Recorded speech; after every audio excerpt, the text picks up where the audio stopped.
E por outro lado, eu perdi o fio da meada, Marcelo. Eu esqueci o segundo ponto, cara. Então ficamos só com o primeiro ponto, aguarde o segundo ponto no próximo episódio do Por Trás da Máscara. A hora que você lembrar, você tá desenhando, cara, a hora que você lembrar, você anota no cantinho, assim, do papel. Pois é, eu tô querendo fazer 3 coisas ao mesmo tempo que não tá dando, entendeu? Eu tô desenhando aqui, falando e... Eles pegaram uma ideia tá rolando uma... Hã? Oi, a gente tá com um mega lag. É de tempos em tempos, você reparou que vai e volta? Quer deixar pra gravar outra hora? Quer gravar mais tarde? Quer tentar... Não, o milagre da edição resolve isso depois, cara. Não se preocupe. Super editora, um super-herói que virá salvar o podcast. Para o Audacity. É hora de editar, Robin. Santo GarageBand de Batman.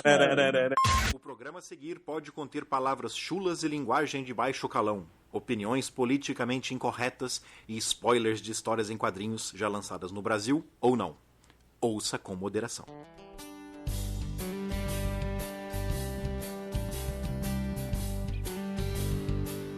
Está começando o Por Trás da Máscara, o seu podcast, seu cacete, esse podcast é meu, sobre quadrinhos, sobre notícias da indústria dos quadrinhos, e eu estou aqui com o Márcio Fiorito. Eu sou a única pessoa que trabalha enquanto grava... Não, mentira, não é verdade. Todo quadrinista trabalha enquanto grava podcast. Aqui nós estamos falando de quadrinhos enquanto eu estou fazendo quadrinhos. Nada melhor, né, cara? Isso é tipo uma convergência, assim. Seria melhor se eu estivesse lendo enquanto gravasse também, e aí o Vitor estivesse editando um gibi. E vendo um gibi na internet, aquela coisa assim. Então hoje tá só eu e o Márcio aqui. Nós estamos gravando isso logo depois do episódio que vocês ouviram semana passada, porque o Vitor teve que sair. E o episódio ficou muito maior do que eu esperava, mas o primeiro, né, cara, tinha notícia pra cobrir de 2 semanas, assim. Então, os outros vão ficar com nós 3, mas esse vai ficar desse jeito. Deixa eu voltar aqui numas coisas que eu tentei separar entre blocos, assim, Marvel, DC e outras editoras, mas ficaram umas coisas pra trás aqui, vai sem nenhuma ordem aparente aqui. Deixa eu começar com uma que eu tava querendo comentar muito. Teve um gibi do Alan Moore, também os caras pedem, né, cara? Um gibi do Alan Moore foi retirado de uma biblioteca pública na cidade de Greenville County. Não sei que estado que é esse. Vamos lá. O nome do gibi é Neonomicon. Que já é uma tremenda referência aí ao Necronomicon. Tem até um zoinho na capa. Eu nem vi a capa, mas achei a notícia tão patética que... sério. A garotinha... Quantos anos tinha a garotinha? 8 anos, é isso? Não, 14. 14, sei lá, enfim, que seja. Eu tenho uma filha também. 14 anos. Ela foi pegar e me tirou o gibi de uma biblioteca, não foi isso? Pegou o gibi numa biblioteca? Foi o gibi na biblioteca, que estava na seção para... Deixa eu ver se foi numa escola. Não, foi na biblioteca mesmo. Em Anderson Ranch... Não, Anderson Road... Não, o que é isso? Que bagunça. Anderson Road Branch do Greenville County Library. Tá, então é na cidade de Anderson Road, no condado de Greenville. Whatever Town. Né? Em algum lugar no meio oeste americano. Em whatever town, sabe? População, whatever. E tava na seção de... Tão legal isso, cara, gibi na biblioteca. Mas ela tava na seção de, tipo assim, de livros adultos, de sessão adulta, só que ela conseguiu, tipo assim, um passe. Tipo assim, as crianças podem entrar acima de 13 anos se os pais deixarem. Então, quer dizer, a menina entrou com a autorização da mãe, e aí a mãe tá reclamando agora, deve ser porque... Acho que ela nem folheou, cara. Ela falou assim, Alan Moore, você não vai ler isso, não? Não. Você viu a cena que tinha no gibi? Eu só tive acesso à capa. Que cena que é essa? Tem uma cena no gibi que tá ocorrendo um ritual satânico Lovecraftiano, em que tá rolando um estupro coletivo que culmina com a criatura devida cutulesca entrando na brincadeira, digamos assim. Sacou? Ou seja, qualquer coisa que você vê num mangá. Exatamente. Enfim, qualquer coisa que você vê num mangá, mas não é desenhado bonitinho com olhos grandes, então por isso é feio. Sacou? Agora, entre nós, espera aí. A mãe deixa a garota entrar lá, ela pega um negócio, dá uma parte que ela não poderia estar acessando, que não é recomendável a ela, e a mãe tá reclamando do gibi do Alan Moore. Vamos dividir em 2 partes, como diria a mulher lá aqui do japonês, vamos em pedaços. A primeira parte é a seguinte, cara, eu não sou a favor desses gibis over pesados, assim. Gráficos. Sabe? Eu não gosto de ler. Que é feito pra chocar. Cara, é feito pra chocar, né? Não, mas é do Alan Moore, né, cara? O Alan Moore venera um deus lagarto, tu quer o quê, né? Enfim. O Alan Moore é um escritor de quadrinhos que não gosta de quadrinhos, ele é um escritor, né? Sei lá o que o Alan Moore é, cara, enfim. O que eu ia falar é o seguinte, Ele é o monstro, de acordo com o Rodolfo, que gravava o Voz no primeiro ano, ele é o monstro do pântano. Já viu foto do Alan Moore? Tem toda razão. Mas vou usar o Alan Moore como foto do mendigo no próximo Vênus Veritone. O que eu ia falar é o seguinte, ele é um velho doidão. Ele escreveu uma história, a história pra mim é exagerada. Tem um gibi que eu recomendo muito, do Garth Ennis, se eu não me engano é do Garth Ennis, eu posso estar falando besteira. E desenhado pelo Derek Robertson, que se você gosta de história pesada, é excelente, chama The Boys. A história é tão pesada que acho que ele tinha sido lançado pela DC e a DC cancelou, e aí passou pra Image. Teve uma história dessa assim, ele andou até trocando, não, ele foi pra Dynamite, que é a empresa, inclusive é meu patrãozinho. Ele foi pra Dynamite, ele saiu da Image, tinha um negócio assim, ele estava pesado demais pra empresa. É uma história de super-heróis, mas é muito pesado. Pesado em todos os sentidos, violência, sexo, não sei o quê. Eu já li The Boys meio incomodado. Cara, eu passo longe do Neonomicon, porque eu não curto. Mas se a pessoa curte, manda ver, cai dentro, vambora, entendeu? Por um lado, eu não acho que é necessário você ter essa quantidade de violência, de agressividade num gibi. Não precisa disso, cara. Isso é igual filme tipo Centopeia Humana, sabe? Não precisava fazer, sabe? Sabe? Algumas ideias não precisavam ser propagadas no mundo. Minha opinião pessoal. Agora, por outro lado, é que nem a mãe pegar, dar uma lata de cerveja pra garota e depois processar a Budweiser, porra. Foi a mãe que deu, cara. Sabe? A Budweiser não é aconselhável para menores de 18 anos. Não é proibido, inclusive. Não é nem aconselhável, é proibido a venda. E a mãe vai dar o gibi pra garota e depois reclama do Alan Moore? Pois é. A biblioteca tinha 2 cópias. Não, isso é uma coisa assim, não existe censura nos Estados Unidos. Você tem, no máximo, autocensura.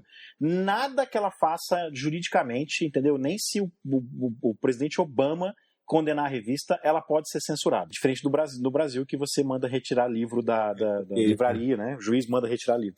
Mas a própria biblioteca retirou, por conta própria, os 2 exemplares que eles têm, enquanto eles revisam o material. Imagina, o que vai acontecer? Imagina a cara da velhota do conselho de que é apropriado, sei lá, da cidade de Whatever Town, olhando e lendo o gibi do Alan Moore, cara. Eu acho que, porra, a próxima notícia é velhinha do Whatever Town se mata em desespero depois de ler HQ satânica. Mas não como esse gibi da Mulher Gato aqui, cara. Tá rolando uma controvérsia que o gibi 0, que vai sair, né, em setembro, vai ter um monte de edição 0, da Mulher Gato tem ela uma pose sensual daquelas que nenhum ser humano conseguiria reproduzir, né? Qual que é a tipo assim, isso não é novidade, não tem só no gibi. Capa de livro, tem um autor de ficção científica, como é que ele chama? Eu vou ver se eu encontro aqui enquanto a gente tá falando pra procurar. O cara fez, várias pessoas fazem, o cara pegou vários livros que estavam saindo naquele meio assim, de ficção científica, de fantasia, de horror, de não sei o quê, e tentou ele mesmo imitar as poses das moças nas capas dos livros. Nossa, então isso não é novidade, cara, essas poses... E ele não conseguiu fazer nenhuma. Ele falou, teve uma dessas que a minha mulher teve que me ajudar aqui, porque eu fiquei travado, entendeu? Eu não conseguia sair da posição. E a Mulher Gato tá numa dessas muitas poses. Ao mesmo tempo em que você tá tendo uma... depois da Era Image, né? Depois que a Era Image foi a era forma sem conteúdo, né, cara? Os gibis, você comprava o gibi pra ver ilustrações lindas e o depois conteúdo... Depois a gente fala da Image, eu tenho uma assim, eu acho que os roteiros da Image chegou a um momento em que nem lixo servia aquilo.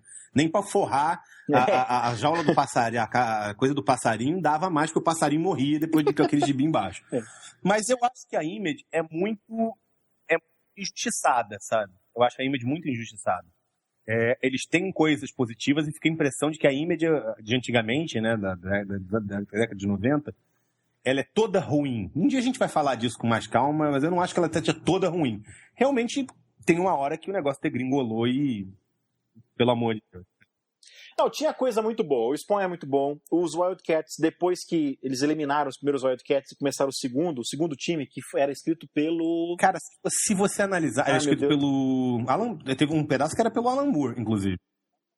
Sim, o primeiro arco dos que era novos, com o Mr. Majestic, a Savant, o tal... Isso, era muito bom, você tinha Savage Dragon, por exemplo, era muito divertida. O que né? eu acho, assim? Mas... Posso falar um negócio? Quando saiu esse 52 aí, até que a gente falou no episódio passado, o 52 da DC, eu tive um feeling que eu não tinha desde o começo da Image. Porque o começo da Image, você não estava vendo quão ia ser ruim. Você só estava vendo os maiores desenhistas do mundo anunciando títulos completamente novos numa época em que você já estava saturado dos velhos heróis. Numa época em que você já estava de saco cheio de ver Wolverine, Super-Homem, Batman, Lanterna Verde, Homem-Aranha. Você estava de saco cheio daquilo, os caras vêm e anunciam, Spawn, pelo Todd McFarlane, que, era um cara que na época era...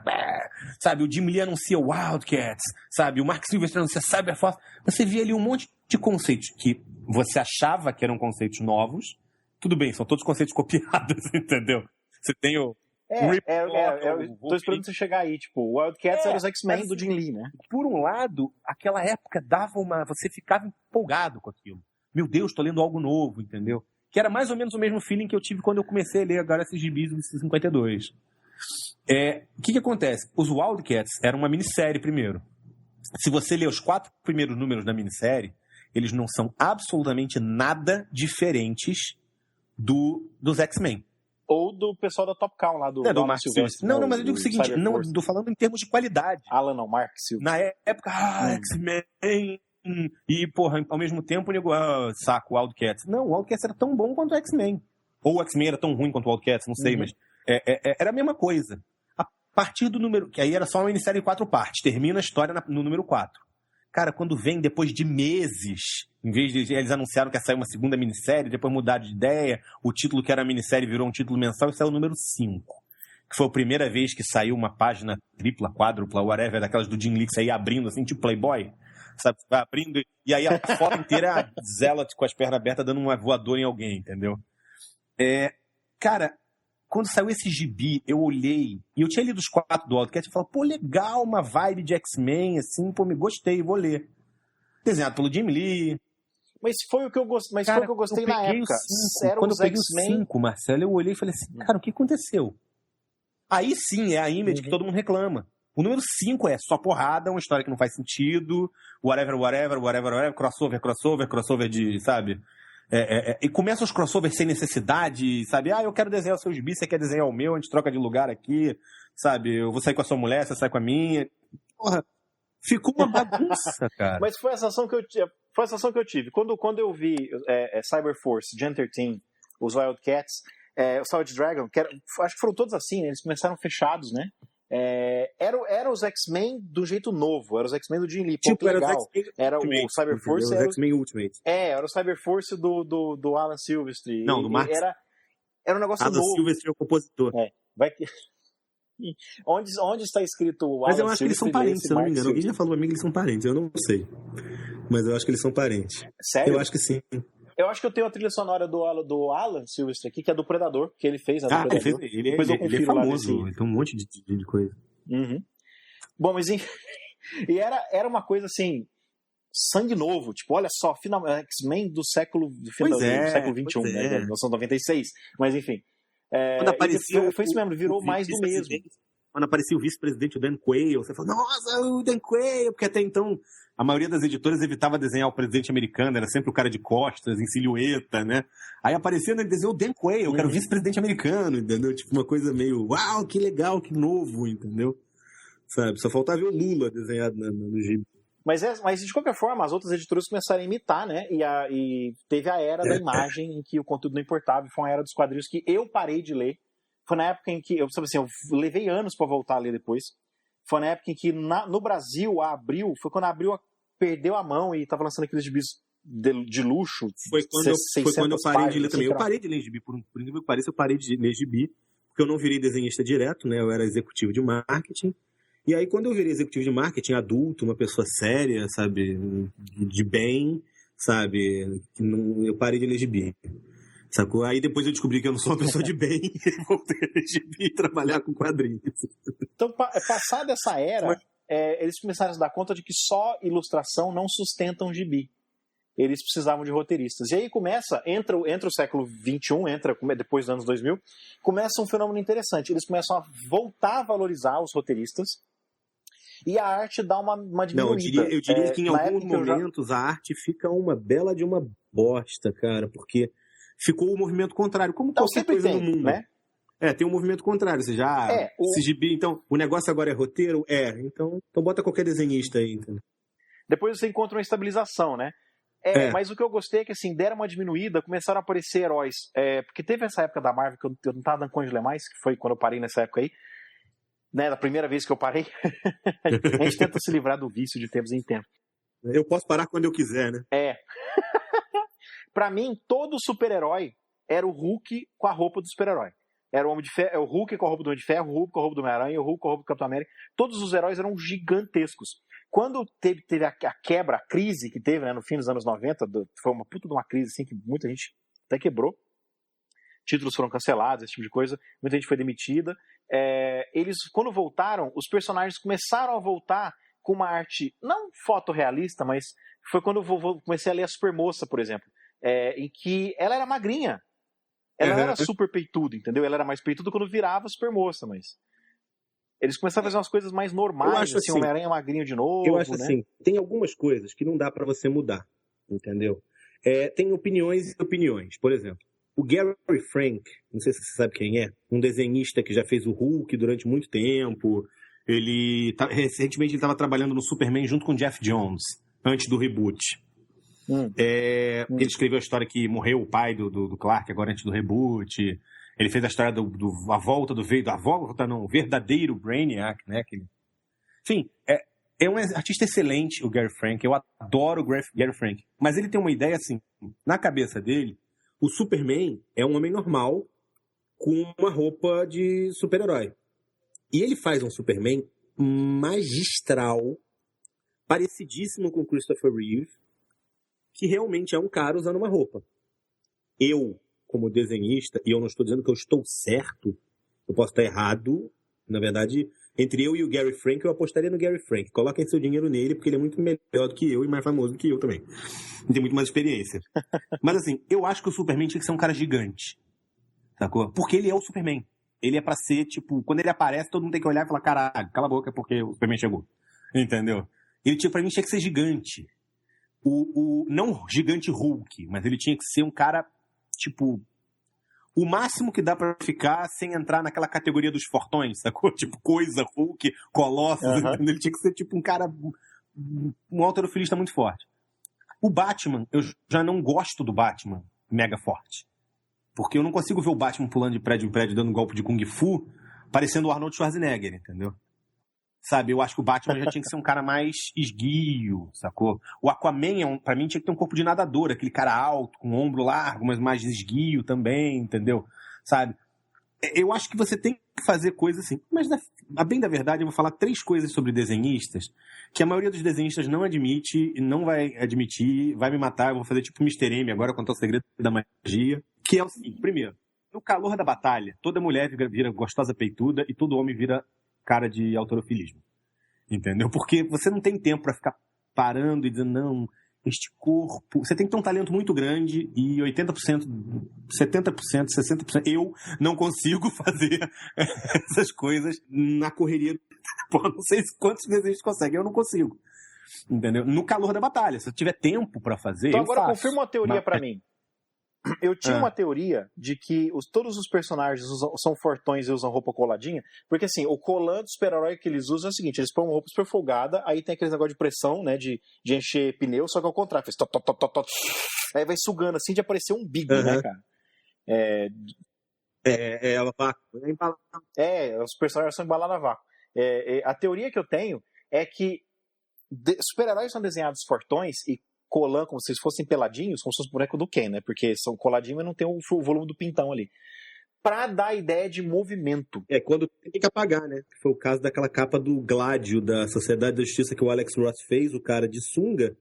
E, pô, o cara tá usando uma roupa brilhante, colada, de sunga, vai aparecer o pirulito do menino, entendeu?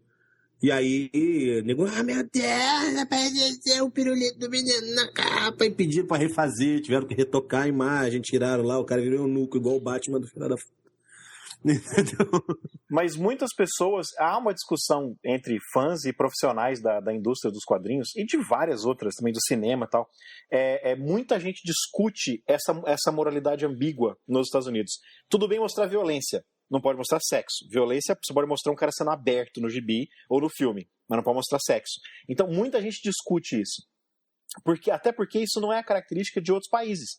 Sexualidade é um problema muito menor nos países nórdicos, aparece gente pelada muito mais fácil do que violência. Violência é um problema nos países nórdicos, sexualidade não. Então isso discute-se muito isso.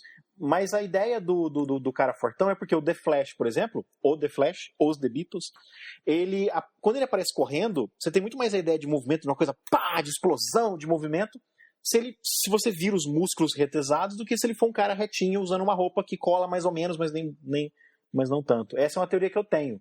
Eu vou tentar... posso tentar corrigir a sua teoria? Você tá certo, mas eu vou corrigir a sua teoria um pouquinho, assim. Vou jogar só um pouquinho pro lado, assim, sacou? Por favor. Primeiro lugar, os super-heróis, eles são um mito masculino. É um mito do adolescente masculino. De desejo, né? De fantasia do mito do adolescente masculino. Por quê? Isso da década de 30, 40, 50, até hoje ainda reverbera, mas é aquela coisa. Pô, eu sou um molequinho, fraquinho, apanho na escola. Quem que eu quero ser? Eu quero ser fortão, quero voar. A mulher não me dá mole porque ela não sabe que eu sou fodão. Ela me olha, eu sou um nerd, mas na verdade, no fundo, um dia ela vai descobrir que eu sou fodão. Entendeu? E, na verdade, o que era, pra época, o modelo? Eram aqueles wrestlers que usavam aquelas malhas de lycra, entendeu? Eram aqueles homens fortões do circo que usavam aquela roupa de pele, assim, sabe? Ou então que usavam um maiô preto para levantar peso. O primeiro super-herói, o super-homem, ele era um atleta. Ele era tudo que um homem tem, um atleta tem. Ele não voava, ele pulava mais alto que um prédio. E ele usava roupa de atleta, aquela roupa coladinha sem luva, com a botinha, né? Era uma roupa de atleta. As pessoas reclamam do Crepúsculo, mas o Crepúsculo é o super-herói das meninas. Por quê? É a fantasia adolescente da menina. Oh, meu Deus, eu sou uma menina sem graça, que não tem nenhuma característica específica, mas tem dois caras me disputando. Um deles é sarado bad boy, e o outro é um emo, riquinho lá, com cara de besta. E tem dois meninos me disputando. Isso é super-herói para meninas. É por isso que super-herói não funciona com menina. Porque menina não tem essa imagem de eu agora tenho 12 anos, aí quando eu tiver 17 eu vou ser tão fortuna e vou bater em todo mundo, sabe? Não tem isso. Sabe? Então, na verdade, o que acontece? Primeiro tem isso. Ou seja, você tinha essa coisa da roupa colada, ela vem dos atletas, ela vem dos wrestlers, ela vem das figuras mais fantásticas que existiam na época que o conceito foi criado. Começou a ser desenvolvido. Deixa eu voltar um outro raciocínio antes de voltarmos às notícias. O lance do autor. Isso começou depois dos anos 2000, assim, quando teve o crash da era da imagem, não estou falando mais de Image, mas da era que a Image começou, que virou a era da imagem, que todo mundo só queria desenhar e colocar, como o Rod Reis falou uma vez pra mim, quando as pessoas descobriram o Photoshop, cara, tinha lens flare dentro de casa. Sim, com certeza. Quem começou a ler quadrinhos depois dos anos 2000 e estiver nos ouvindo, pode confirmar isso. As pessoas passaram a seguir não personagens, elas passaram a seguir autores. O Mark Miller tá trocando ele vai deixar de escrever o Capitão América, ele vai escrever o Wolverine. A pessoa para de ler o Capitão América e vai ler o Wolverine, porque tá seguindo o autor, não o desenhista. Antigamente ele seguia, né, o personagem ou o desenhista. E eu passei por isso. Quando o Mark Waid tava fazendo o arco do Capitão América, do Homem Sem Pátria, que foi logo depois do Heroes Reborn, e ele encerrou, né, tipo assim, Heroes Reborn, começou tudo de novo, entregaram pra aquela galera lá, e foi uma merda, mas o Mark Waid, quando teve as 12 edições do Heroes Reborn... Aquele que não deve ser nomeado, você tá falando? Pois é, aquele que não deve ser nomeado. Aí teve Heroes Return, e aí foram 12 números, o 13º número volta, a cronologia normal, volta os números, a Capitão América volta lá nos números altíssimos, e o Mark Waid não está mais escrevendo o Capitão América. Eu falei, caramba, cadê o Mark Waid? Quem é o Mark Waid? Aí acho que ele tinha de escrever, eu não lembro, cara. Ele tinha de escrever Super-Homem, sei lá. Eu falei, peraí, vou atrás. E aí eu me dei conta de que eu estava seguindo, isso eu vejo hoje em retrospecto, os anos 2000 começaram essa era em que o roteiro tem muito valor. As pessoas passam a seguir roteiristas e não tanto desenhistas ou números. né? O cara gosta muito do Wolverine porque quem tá escrevendo é um cara lá. O cara vai pro Homem de Ferro, opa, Não, e mesmo que ele legal continue a princípio no Wolverine, quando o autor favorito dele sai e entra outro cara, de repente a direção do quadrinho muda, esse mesmo cara vai chegar e vai falar, não tá do jeito que eu gostava, vamos parar de ler o Wolverine, entendeu? Pronto. Sacou? Não é porque não necessariamente. Exatamente. Também só tem o cara que segue, lógico. Você segue o cara, igual que eu falei no episódio passado. O Mark Millar, eu compro 80% do que sai com ele no nome dele na capa, eu compro, porque eu gosto do estilo do cara. Sacou? Ele é fanfarrão, mas eu gosto. Agora, tipo assim, você tem aquela coisa meio assim. O Mark Millar tá escrevendo Homem-Aranha, por exemplo, como escreveu naquela época do Marvel Knights. Você tá lendo Homem-Aranha, porra, legal, tá saindo um negócio com o Mark Millar, legal. De repente você continua lendo empolgado com o Homem-Aranha, mas o Mark Millar saiu e você olha e fala, pô, mas essa história começou fraquinha, essa história tá ruim. Por que eu tô gastando dinheiro com o Homem-Aranha? Você para de comprar o Homem-Aranha, entendeu? Mesmo que você não esteja necessariamente seguindo o Mark Millar, tá? Falando em histórias ruins, vamos de uma revelação, então, que eles não conseguem descer e a Marvel em si. Só fazer um adendo aqui. Em primeiro lugar, voltando ali naquela parte que eu falei do porquê os super-heróis usam roupa coladinha, a outra coisa é a seguinte, é pra você mostrar o porte do cara. Ele tem que ser uma figura imponente. Ele tem que ser uma figura que te transmita, que você consiga ver o poder dele. Imagina se o Batman usasse um jaquetão. Ele ia virar uma sombra, você concorda comigo? E você não é, sabe... Como é que você faz o Batman lutando Kung Fu? Então é isso que você falou, o lance do movimento, entendeu? Faz o Batman lutando Kung Fu se ele usasse uma burca, sei lá, entendeu? Não tem como. Tentaram fazer isso com os X-Men, né, cara? Pois é. Tentaram fazer isso com os X-Men, deram umas jaquetas pra eles. Sempre dão. A época, na Image tinha isso, né? Todo mundo ganhava jaqueta, né? Porque tava barato fazer, nem fazia jaqueta promocional dos Vingadores, todos os Vingadores usavam jaqueta marrom. Era muito legal. Então, mas agora, os próprios desenhistas, às vezes, eles dão um tiro no próprio pé. Na época do Marvel 2099, a hora que tava acabando tudo, que eles lançaram os gibis, não saiu no Brasil, nunca sai no Brasil, lançaram os gibis com tipo making of, assim, né, com os bastidores. E aí tinham a parte do design do Dr. Destino, que eles perguntaram para vários desenhistas, e aí, como é que você acha que seria o Dr. Destino em 2099? Eu vi esse negócio, muito legal isso. E aí um dos desenhistas fez ele com uma capa transparente, e aí o comentarista assim, por que desenhistas fazem isso com eles mesmos, né, cara? Capas são ótimas de desenhar, eu posso dizer de cátedra. Principalmente quando o prazo tá apertado. Quando o prazo não tá apertado, não é tão bom não, mas quando o prazo tá apertado, pô, capinha salvadora. Mas capinha, Salvador e sombras à noite, entendeu? São salvadores na época do prazo apertado. Infelizmente eu tô desenhando um gibi que se passa no deserto de uma mulher gostosa que não usa capa. Mas tudo bem. Mas vamos lá. O que eu ia falar? Em relação àquele brinquedo que eu falei que eu ia dar os 3 segredos do desenhista, o primeiro segredo do desenhista é que existe um rosto e um corpo genérico de mulheres e homens que na hora do aperto, cara, você tem que ser muito talentoso para conseguir manter diferenciais. Entendi. Na hora do aperto, você dá uma de Jim Lee. É que o Jim Lee faz isso na hora do aperto, sem ser na hora do aperto, né? Na hora da frustração ele também faz. Não, eu adoro o Jim Lee. Eu já fui uma vez discípulo sagrado do Jim Lee, daqueles que copiava igualzinho, entendeu? Eu já fui desses. Hoje em dia eu já olho o desenho dele. Apesar de eu não achar que ele é tão massacrante quanto as pessoas metem a porrada nele, realmente ele não evolui. Então, sim, ele faz todo mundo igual o tempo todo. Segunda coisa que todo desenhista faz não adianta, cara. O cara pode ser... Hoje ele é fodão, mas uma vez ele já fez no início de carreira. É copiar alguma imagem. Seja de foto, seja de outro desenho. Você tá no desespero, meu Deus, como é que eu faço essa pose que o roteirista... Que roteirista também é muito gente boa, né? Ele imagina e você que se foda pra desenhar. Então, tipo assim, como é que eu faço uma posição do Batman dando um mortal daqueles... carpado giratório 720 graus, aí tu fala, cacete, como é que eu vou fazer isso? Você vai no desenho de outro cara, ou você vai numa foto, você vai em algum lugar, buscar aquela referência e, cara, na hora que tu tá desesperado, aquela referência vira uma chupada básica no desenho, entendeu? Todo mundo já fez, não é aconselhável, não é recomendável, se te pegarem você tá queimadaço, entendeu? Sabe, muita gente já se queimou por conta disso, sabe, você tem que evitar fazer o máximo. Você sabe o que acontece, entendeu? É raro, mas acontece. Os desenhistas sérios, né? Tem gente que vive disso, de copiar o trabalho dos outros. E a terceira coisa que todo mundo já fez um dia ou vai fazer, um take, assim, né? Um shot, como eles chamam, né? Uma imagem, que é o peito ou bunda. que é esse da mulher gato, entendeu? Que é, na mesma imagem aparece o peito e a bunda. É o peito ou bunda, entendeu? Você só consegue fazer isso se você não tiver coluna vertebral. Na verdade, dá pra fazer. Atenção, dá pra você pegar uma mulher e fazer ela aparecer o peito e a bunda na mesma coisa. Eu tô, inclusive, aqui na minha frente com um livro do Frank Cho. Sem ser do Cirque du Soleil? Sem ser do Cirque du Soleil. Você sabe quem é o Frank Cho? Não. É um desenhista coreano, eu acho que ele é coreano, oriental. Que ele desenhava aquela Liberty Medals. Você já viu alguma vez? Ele desenhou os últimos Avengers. Você não leu as últimas coisas que saíram dos Avengers. Ele desenhou... ele é um desenhista de mulher boa. Vamos falar a verdade. Desenhista de mulher boa.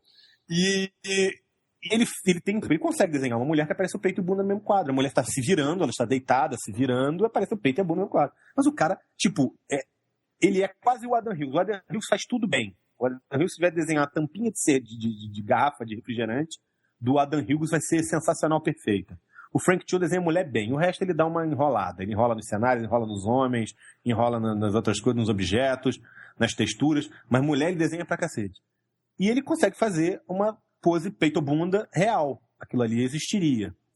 O problema é que a pose peito-bunda, ela, por exemplo, a mulher tá sentada de costas para você, deitada assim de lado, tipo pose Playboy, e ela se vira para você.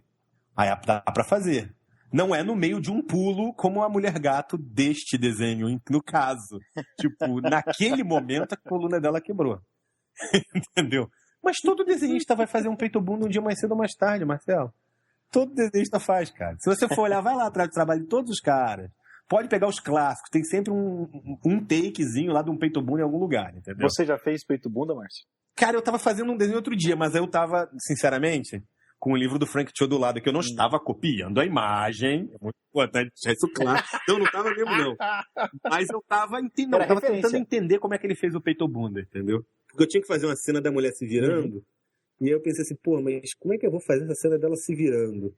Aí eu procurei uma referência de foto, aí eu ainda olhei a foto e falei, pô, não tá bom, cara, como é que ele faz isso? Aí eu fui, peguei, comprei o livro dele, tô olhando aqui, e aí realmente entendo como é que ele faz. Tem uma torção ali na torácica, mas também não é peito ou bunda, assim, tipo, bunda de frente e peito de frente, né? Os dois meio de lado, assim, sacou? Tipo, meia banda de bunda, meio peito, assim, então peito ou bunda realista, sacou?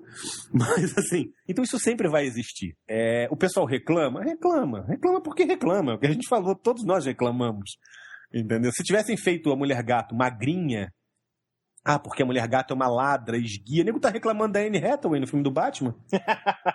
Não é? Ela era pra ser uma ladra, esguia, que, pô, entra pelos buracos mínimos. Isso ficou mal, ficou feio, né? Mas tudo bem. Mas, assim, escala a parede e anda e se esgueira pelos lugares e se pendura no teto. Ela não pode ser gostosona. Ela tem que ser esguia. A Anne Hathaway tá aí, tá igual. Essa mulher gato não é gostosa. Aí se nem botar essa mulher gato gostosa. Essa mulher gato não consegue pular de um prédio no outro por causa do peitão de silicone. Enfim, Marcelo, todo mundo vai reclamar. Sempre de alguma coisa. Inclusive a gente, eu reclamo. Entendeu? É o esporte favorito da humanidade, né? Reclamar, falar mal da vida alheia é o esporte favorito. Devia virar o esporte olímpico. Eu ia ganhar. Falando em reclamar, vamos pegar uma coisa que a DC reclamou de seu passado. Um arco de histórias do Batman muito pouco conhecido e que eu acho que deveria se manter enterrado, que é o irmão do Batman, o irmão do Bruce Wayne. Eles pegaram a ideia para esse... É o Luigi Wayne, é o Batman vestido de verde. Bom, enfim, tem um arco de histórias que um dos que contribuiu para aumento de vendas dos gibis, junto com o AVX este mês passado, na verdade, foi em maio, né? Que é o Night of the Owls, que é um arco de histórias do universo do Batman, mas a DC está tentando unificar tudo, então no universo DC. Inclusive vai gerar gerou um quadril que é um crossover entre o Batman e o Street Fighter, né? O Ataque das Corujas. Não é isso? Badadum. Aquele do...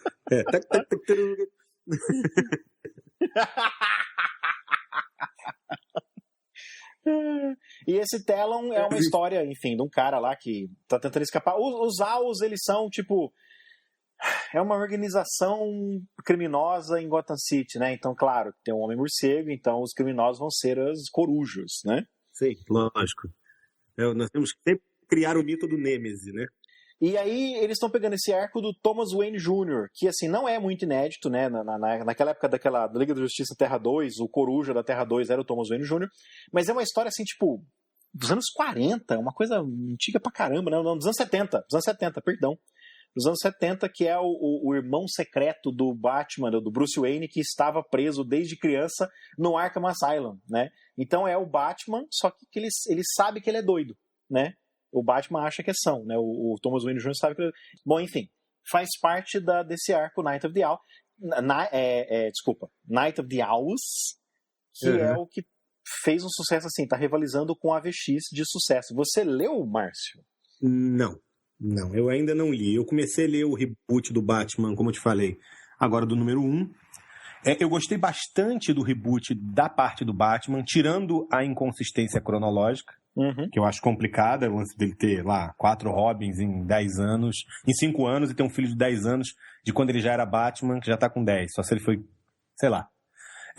O que eu tô falando é o seguinte, tirando essas inconsistências, eu gostei do estilo. Na revista do Batman que saiu aqui no Brasil, você tem 3 títulos. Você tem o título que é escrito pelo Scott Snyder, que eu não sei se é parente do Zack Snyder. Tomara que não seja. É escrito pelo Scott Snyder e desenhado pelo Greg Capullo. Você tem o outro título que é escrito e desenhado pelo Tony Daniel. E você tem o último título que é escrito... Fugiu o nome do roteirista. O desenhista é o David Finch. Se eu não me engano, o nome dessa revista é The Dark Knight. Eu vou ver agora, porque eu tô com a revista na mão. Quem que tá escrevendo o Batman Incorporated? Eu acho que é o Paul Jenkins que tá escrevendo a revista que o David Finch desenha. O Batman Incorporated é o Grant Morrison ainda. Ah, tá. Entendeu? O que eu acho que acontece? Eles pegaram o Batman e eles fizeram uma pegada muito inteligente com o Batman. O Batman agora tá mega violento.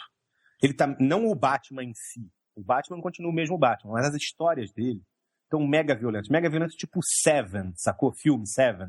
Tipo o Albergue, entendeu? Tem tudo a ver com Batman, sabe? Não é aquela coisa só de, meu Deus, o Charada invadiu o museu de Gotham para roubar dinheiro. Pô, que legal, cara. Tá aí uma coisa que eu nunca entendi das histórias do Batman.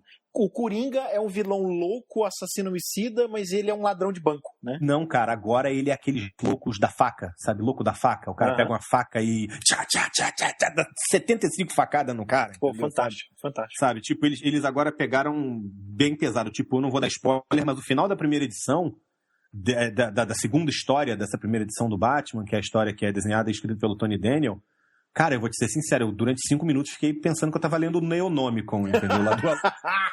Eu parei, olhei e fiz assim, caraca, entendeu? Tipo, tá bom, eu acho legal essa pegada. O Batman, ele pra mim, isso eu já tinha pensado antes de rolar isso, e eles acertaram na mosca, na minha opinião. O Batman é um CSI, cara. Ele é aquele cara que vai pegar pele debaixo da unha do cara e cabelo não sei aonde, uma fibra do casaco que foi deixada. O Batman é detetive, cara. E os crimes são sempre essas coisas de onda, sabe? Tipo, cortaram o pé do cara e fizeram ele comer o próprio pé, whatever. Tem aquelas coisas de filme de violento, assim, sacou? E o Batman tá com essa pegada. Eu não sei como é que tá a Night of the Owls, sacou? Eu não sei porque, realmente, como eu falei, eu comecei a ler agora e a Night of the Owls é mais pra frente.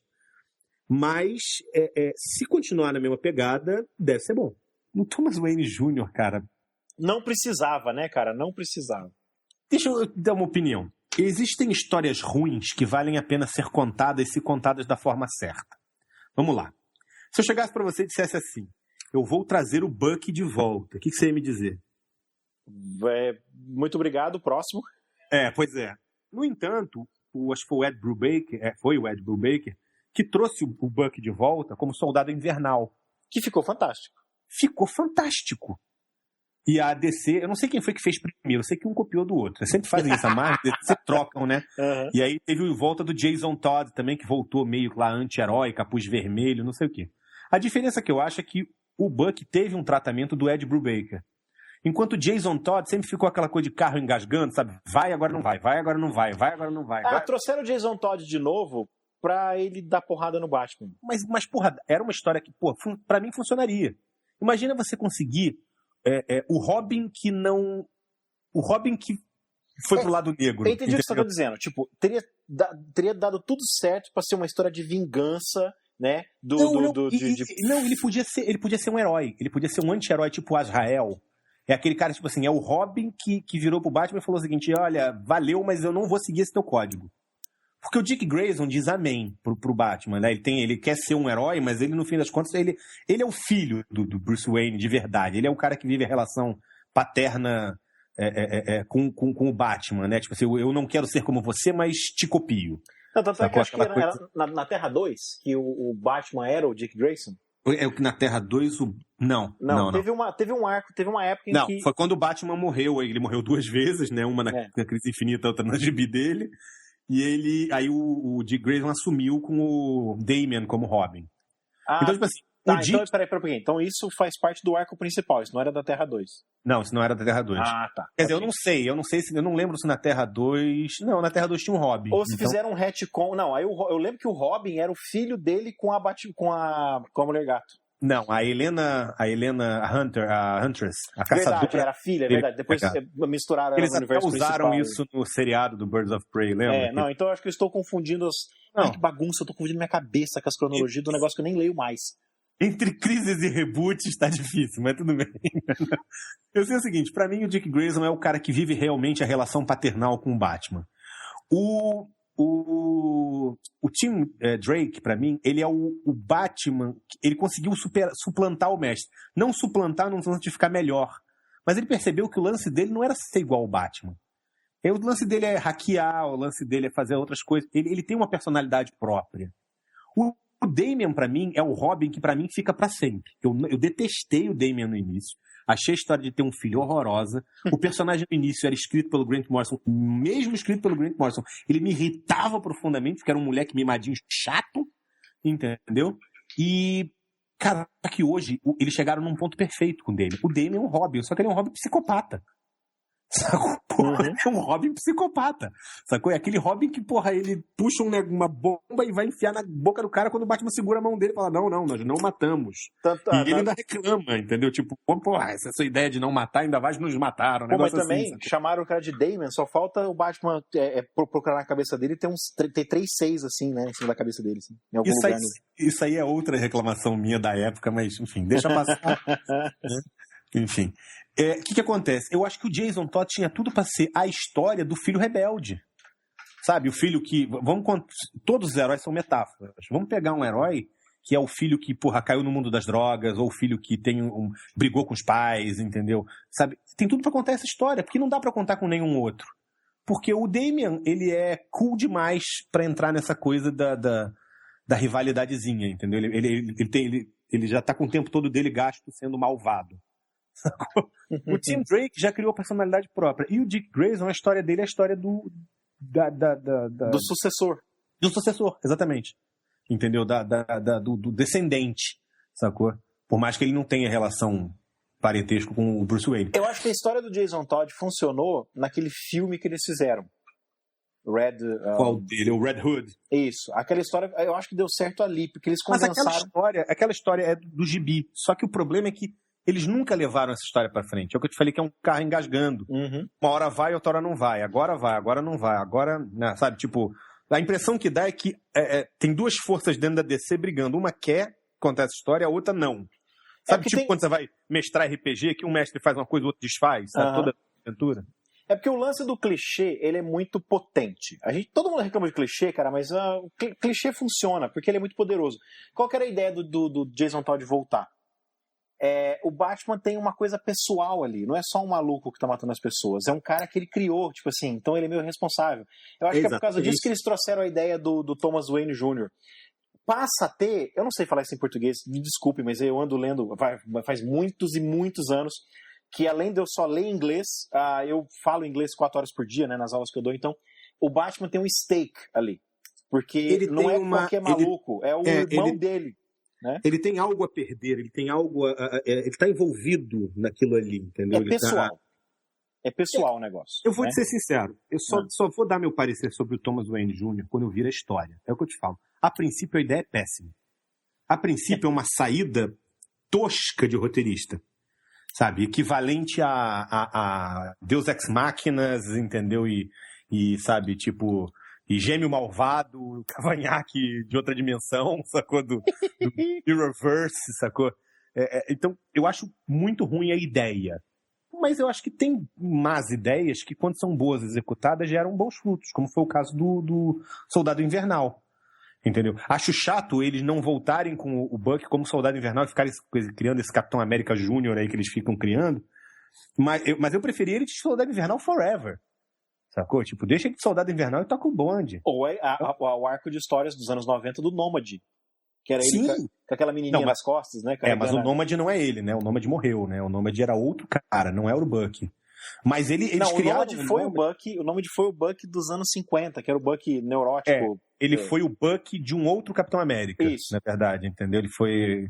E aí começou a ficar meio esquizofrênico. Tem umas histórias lá, aquelas coisas também da Marvel de... Não tô vendo, sabe? Mas assim, vocês estão falando mesmo? Eu não sei do que vocês estão falando. O quê? Hein? Sabe? Exatamente. Então eu acho que tem boas histórias que saem de ideias horrorosas. Então eu vou esperar, sabe? Tipo, não vou dar minha opinião agora, vou esperar pra ler. Outra boa história que é uma ideia horrorosa, ou o contrário, é uma história horrorosa, mas a ideia é boa, é que a DC pode substituir o Jim Lee no lápis da Liga da Justiça nos próximos gibis aí, né? E aquele negócio que a gente falou no começo, eu sinceramente não sei porque ainda dão gibi pro Jim Lee. É porque ele desenha mulher gostosa, né, cara? Porque... Não, deixa eu te falar. Existe uma expressão, é um termo muito técnico, que é mais ou menos da época do século XVI, no mundo da arte, que é uma expressão que se chama assim, ah não, jura? Sabe, porra, entre nós, cara, sério, que o Jim Lee ia sair do título. Era essa, eu não sei qual era mais fácil, era essa ou a do Dente de Sabre perder a cabeça. Não, cara. Eu fiquei muito surpreso dele estar desenhando, porque ele estava trabalhando como editor na DC, quando ele unificou a Wildstorm, né? Só entrou no início, porque eles estavam usando todos os big shots no início, para chamar atenção. Então é lógico que o Jim Lee ia desenhar um título, só que o Jim Lee não desenha mais de 2 edições, cara. Não adianta, ele não vai desenhar mais de 2 edições. Não dá tempo, Marcelo. Eu tô te falando como desenhista. Você pode ver. E criou-se uma coisa no mundo dos quadrinhos chamada fill-in. O que é o fill-in? Fill-in é o desenhista que, tipo assim, quem tá desenhando esse título lá é o Steve McNiven, por exemplo. Entendeu? O Steve McNiven que tá desenhando esse título. Eu ia falar o cara que desenhava sei os nomes dos caras na hora que precisa. O cara que desenhou o que a gente tá falando do Capitão América Homem Sem Pátria, por exemplo. Que é o Ron Garney. Isso! Sim, o Ron Garney, por exemplo. O Ron Garney é um cara que entrega no prazo, mas enfim. Digamos o cara tem... a revista sai todo mês, certo? Uhum. Mas você não consegue desenhar... 80% dos desenhistas não conseguem desenhar uma revista no mês. Eles desenham em 5 semanas, em 6 semanas. Por quê? Porque, cara, a vida acontece ao seu redor. Você vai ter dia que você vai estar doente, tem dia que a sua filha vai estar passando mal, tem dia que você vai ter que ir ao banco pagar uma conta, você vai ter que ir a uma reunião de condomínio, e você vai estar fora da prancheta, entendeu? E o nível de arte que se exige hoje exige que você produza uma arte muito acima do que você tinha publicado na década de 80, por exemplo. Entendeu? Não vou nem falar da década de 90, que começou com muito boa arte, no meio lá tinha cada coisa horrorosa. De 97 até 2002 a gente pula, né? Pois é. Finge que não aconteceu. Então eu digo assim, o que acontece? O que é o feeling? O cara demora, ele tem 6 meses, ele começa a desenhar 6 meses antes de lançar o gibi, por exemplo. Sabe, o Jim Lee começou a desenhar, daqui a 6 meses vai sair o número 1. Só que aí a primeira ele fez em 5 semanas, a segunda em 6, a terceira em 5, a quarta em 6. Vai ter uma hora que o cronograma vai bater um com o outro, você concorda comigo? Uhum. E atrasou tanto que ele vai colar no tempo que ele tinha. Nesse momento é o fill-in, porque o fill-in dá pra ele um mês, dá um refresh assim de um mês na deadline dele. Entra um outro cara, desenha a edição número 6, sei lá, entendeu? E ele começa a dar 7 de novo, entendeu? Normalmente eles fecham os arcos, por exemplo, na 5 ou na 6, entra o fill-in, faz uma história única, e depois volta o desenhista com um novo arco na edição seguinte, ou o fill-in faz 2 edições, tem muito isso. Cara, o Jim Lee, ele é um cara que primeiro já é miliardário, ele não precisa ficar desenhando aquilo. Isso é igual o jogador de futebol que é miliardário, não precisa jogar bola, cara. Vamos falar a verdade. O cara tem dinheiro, o cara tem jatinho, ponto. Não discuto mais. O cara desenha quadrinhos e tem um jatinho, ponto. Ele não precisa daquilo.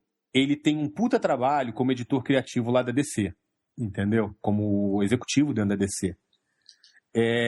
Cara, ele não tem tempo pra fazer isso, bicho. Ele deve ter começado a fazer essas edições 1 ano antes. Fora que ele usa a mágica, que ele tem um feitiço que ele aprendeu no Tibete chamado Scott Williams. Você conhece? Que tá com ele desde o tempo da Image, né, cara? Desde que ele nasceu. Ele nasceu gêmeo com o Scott Williams grudado nele, assim, ciamente. E, cara, o Scott Williams desenha, sacou? Tipo, ele faz o desenho... Não tô dizendo que o Jim Lee não desenha. Mas você olha determinadas coisas de Liga da Justiça 1. Ele não estava atrasado. Que você olha claramente e fala, esse pedaço foi desenhado pelo Scott Williams. Não é que foi desenhado. É que o lápis pode ser bem desenhadinho, certinho, o cara só tem que passar nanquim em cima. Ou o lápis pode ser bem rabiscadão e o arte finalista vai ter que interpretar aquilo ali de alguma forma. Marcelo, tem pedaços que é do Scott Williams, cara. Você sabe quando eu sacava no tempo da Image que era o Scott Williams por causa dos olhos? Exato, os olhos denunciam. Os olhos do Scott Williams denunciam pra caramba. Entendeu? Os olhos, muitas vezes alguns formatos de cabeça, o Jim Lee tem algumas coisas muito próprias, formatos de cabeça, pescoço, tem um pescoço grossão que ele desenha. Os Scott Williams às vezes dá umas rateadas, aí você olha e fala, não é bem Jim Lee, entendeu? Sabe, é um genérico, tem uma faixa amarela assim, genérico do Jim Lee, entendeu? Mas assim, o Scott Williams dá conta, ele é um puta arte finalista. Eu adoro o Scott Williams como arte finalista. Mas eles fazem um pouco isso. Só que mesmo com o Scott Williams, ele não dá conta, cara. Sacou? E tava na cara que ele ia sair. É igual o Batman. Ele fez o Rush, foram 12 revistas, e ele saiu do Batman. Ficou um tempo fora, foi um projeto que ele se mudou pra Itália pra fazer. Olha como é que o cara fez. O cara se mudou pra Itália durante 1 ano pra produzir 12 edições do Batman. Com o Scott Williams debaixo do braço, lógico. Mas assim, levou a família, se enfiou num casebre. Sabe, tipo escritor que se esconde num hotel gelado, sabe? Aquela coisa pra escrever um livro. Ele fez isso. O Scott Williams está pro Jim Lee como o Greg Capullo está pro Todd McFarlane. O Todd McFarlane, exatamente, entendeu? Aliás, diga-se de passagem, o Greg Capullo desenha 55 mil vezes mais do que o Todd McFarlane, mas tudo bem. Eu concordo. Eu gosto dele. Inclusive, ele é muito gente boa, viu? Eu conheci ele pessoalmente, o Greg Capullo.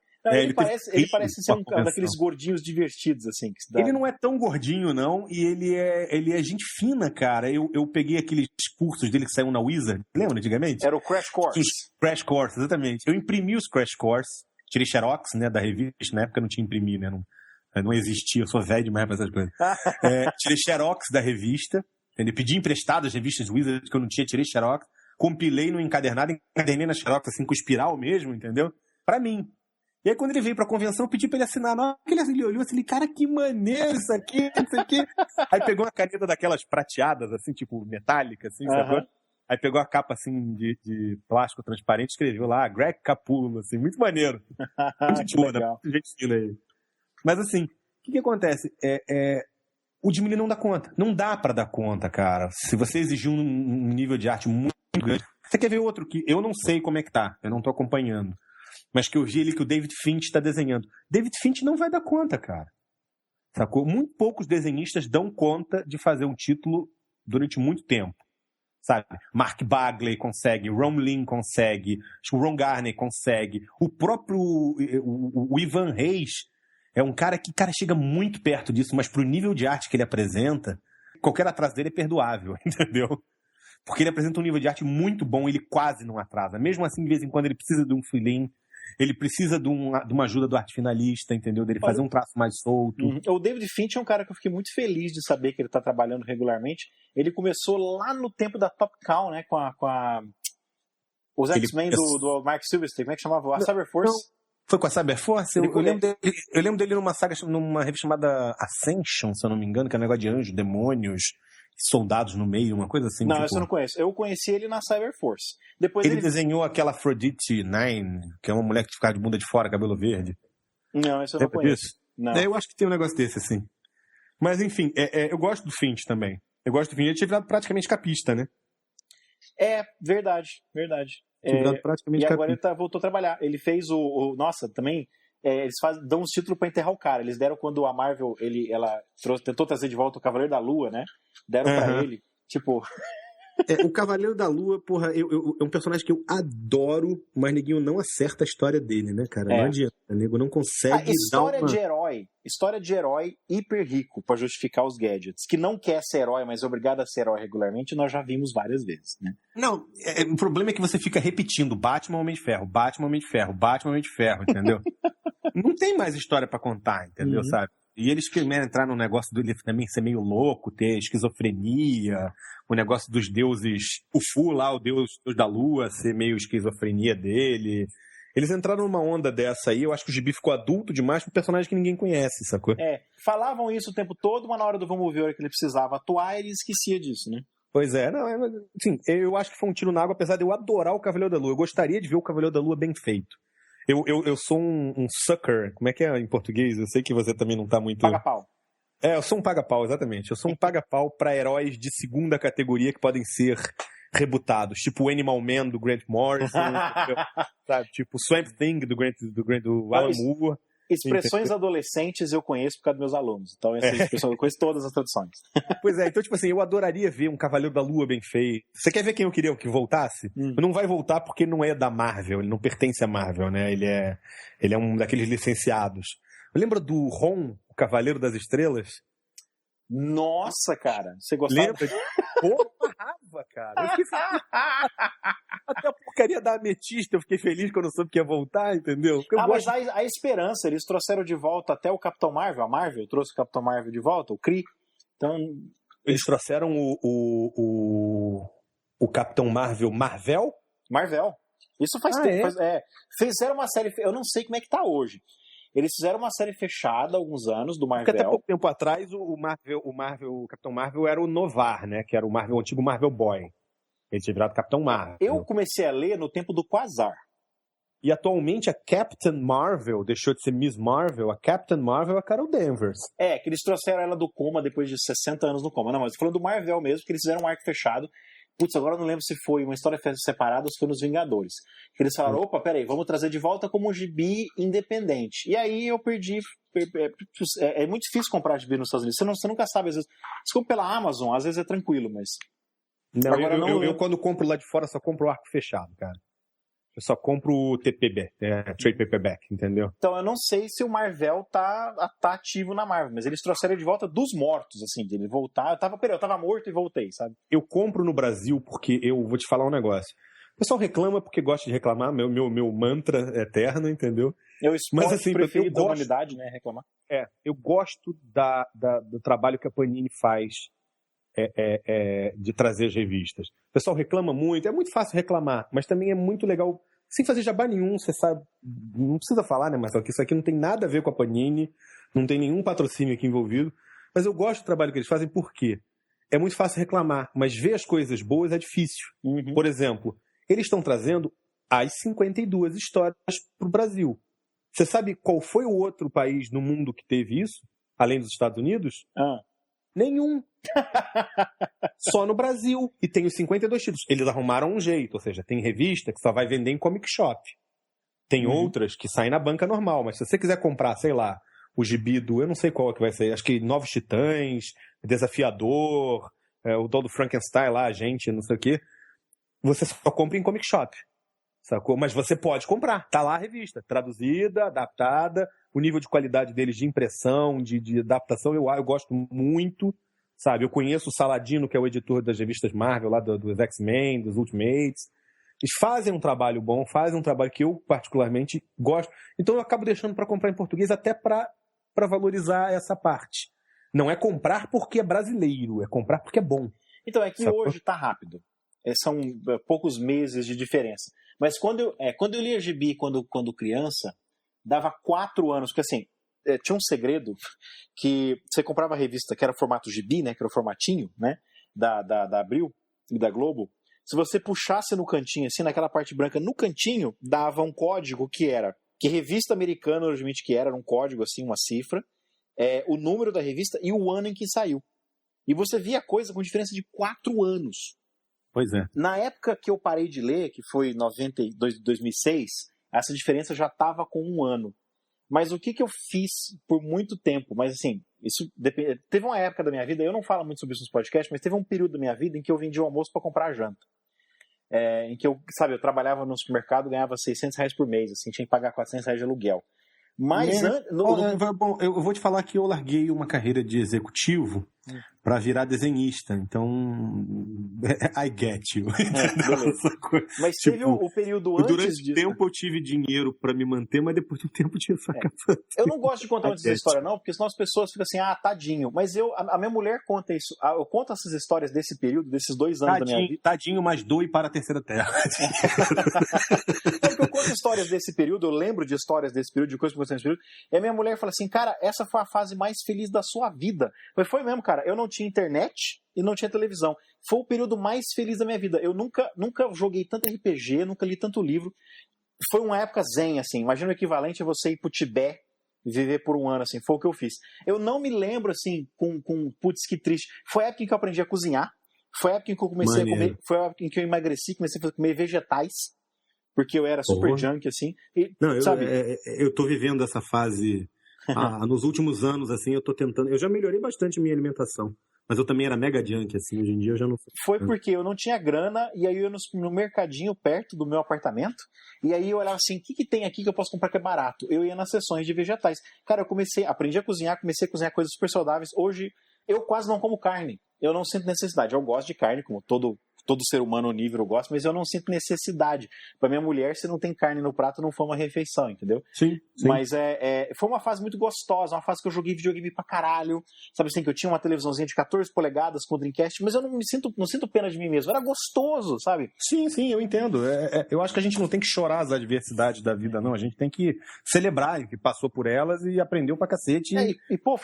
Foi divertido pra caramba. Conheci um monte de gente legal, assim, das ruas, assim, sabe, gente que você... Te mostra muita coisa, te mostra que às vezes você não precisa de tanta coisa que você achava que você precisava quando você estava cheio da grana. Exatamente. Entendeu? Hoje eu acho que eu vivo uma vida mais frugal por causa desse período. Eu também. Eu sei. Mas no período antes de eu virar zen por força, né, por obrigação, e depois, no período antes e depois, eu não comprava gibi no Brasil por causa do atraso. Eu comprava em comic shops, como eu falei, tinha no outro episódio. No episódio da semana passada. Tinha em Rio Preto uma loja dessas que trazia cards, né, colecionáveis, e o cara trazia, era um regime de assinatura. Via uma revista num saquinho plástico meio metalizado, assim, era legal pra caramba, sabe? E o atraso era de 2 meses, ao passo que se eu esperasse pra ler o que saía no Brasil, se saísse no Brasil, era uma coisa de 1 ano, assim. Então é muito difícil, foi muito difícil acompanhar tudo que eu queria, porque, putz, ia a grana. Então vamos fazer uma coisa? Vamos fazer uma coisa aqui. Tem uma coisa que eu detesto, um pequeno rant meu, eu não vou fazer o rant aqui inteiro, mas eu só vou falar rapidinho. Eu acho um pé no saco quando eu ouço todo mundo, absolutamente todo mundo, todos os podcasts falando assim. Eu não leio mais quadrinhos porque ficou uma merda, porque a cronologia ficou confusa, e porque eu não entendo mais, e porque ficou bobo. O que eu diga? É a mesma coisa, você que envelheceu. Exatamente, a cronologia sempre foi confusa, velho. Sempre foi confusa, a crise é idêntica ao reboot, entendeu? Teve gente que rebutou, teve gente que não rebutou, como a gente falou no episódio passado, entendeu? Sabe, tinha coisa que era inconsistente, tinha paradoxo, sabe? Cara, é a mesma coisa. O que eu posso falar? Hoje existem gibis sendo publicados mensalmente, tão bons e tão ruins quanto tinha antigamente. Tem gibis que são excelentes, tem gibis que são bostas completas, que você não sabe porque você gastou R$6,90. Eu vou te falar uma coisa. Marcelo, vou te dar uma sugestão. Vai na banca e compra Batman número 1. Custa R$6,90. E se você tiver atualmente com dinheiro para comprar o seu almoço e o seu jantar e sobrar um troquinho do lanche? R$6,90, compra só a Batman número 1. Lê e vê se você curte. Eu tô te recomendando. Se você curte, fala assim, pô, legal, compra 2. Não precisa sair, caraca, mas mergulhei no meio dos gibis, igual o tio Patinhas no cofre, assim, sabe? Todos 52 gibis da DC, entendeu? Compra só o Batman. O Batman é uma boa história. Sabe o que eu esperava pra fazer? Eu esperava fechar o arco, aí eu ia na FINAC e comprava aquele livrão da Devir fechado, assim, sabe? Eu faço pra caramba isso. Sabe o que eu faço? Eu faço... Pode falar o nome de marca? Por favor, não tem problema. Compro meus gibis. Nós não temos rabo preso. A Terceira Terra não tem rabo preso com nenhuma entidade presente, passada ou futura. Diferente do Alan Scott. Mas... O Alan Scott tem um rabo solto, é E difícil. o rabo solto, é verdade, exatamente. Mas enfim. Coitado do Alan Scott, né? O Alan Scott vai virar nosso mascote, velho. Não, você sabe o que vai acontecer com o Alan Scott? Na minha opinião, vamos lá. Eu não tenho absolutamente nada contra um Lanterna Verde, não. Tem qualquer herói gay. Eu sei que é um assunto, já tá batidaço, todo mundo já sabe, mas nada contra. Eu só acho que a DC cometeu um deslize que não é que eu acho que seja ruim ou bom em relação a ser gay. É ruim ou bom em relação à marca deles. A mídia civil, digamos assim, entendeu? Não sabe diferenciar Alan Scott de Hal Jordan. Então, a mídia inteira saiu alardeando que o Hal Jordan, com a foto do Ryan Reynolds, é gay. Sabe o que a DC criou? Outro Batman. Eternamente nas paradas gay vai ter um cara vestido de lanterna e esse lanterna vai ser o Hal Jordan. Eternamente vai ter uma bandeirinha do Hal Jordan nos movimentos gays. Não tem nada de errado no cara ser gay, mas o Hal Jordan não é e o Alan Scott é. Só que o civil não sabe a diferença. Pelo menos não vai ser o Kyle Rayner na parada gay. Que é o meu... Porque assim... É que nem o Doctor Who. Você é fã do Doctor Who quando o Doctor Who que você começou a assistir, você é fã dele.